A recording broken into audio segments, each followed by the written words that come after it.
I was just scrolling through Instagram and just saw this graphic about how the matchmaking should be for the lightweight division after UFC 318 concluded, and they got every single fight right. There's not a single ranked lightweight that currently has a fight booked, so I think you have complete freedom. Starting off, they have Gamrot versus Saint Denis. Saint Denis kind of fought a bum in his last fight, but he still kind of got some hype behind him. Gamrot's the fight that nobody wants in the division. He's not a huge name, but he's also just an insanely good fighter, so I think this fight makes sense. And then Dan Hooker versus Chandler 2. I think Dan Hooker's not really looking at title aspirations. I think he's kind of just trying to put on big fights, fun fights, and I think Michael Chandler's the exact fighter you want for that.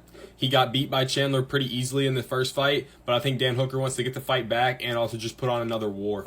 The fight that I honestly might want to see the most out of these five is Charles Oliveira versus Paddy Pimblett.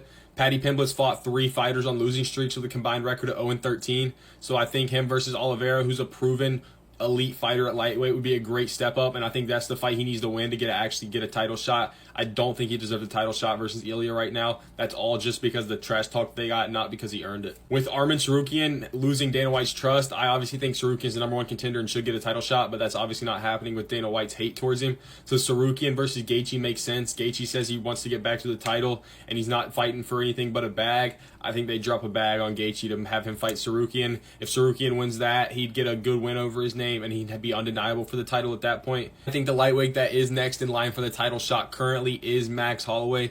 After that dominant performance against Dustin Poirier, just overall great. He looks so good at 155. And the history between Ilia Topuria and a double belt on the line with lightweight belt and BMF belt, I think that's the fight to make. That's not too far off of Islam versus Ilia, in my opinion. I think with there being 2 belts, if you put it in a good location, obviously we want Spain, but it's not looking like it's going to be possible. But a good location with that storyline, insane fight. I think this is how you should match make the lightweight division.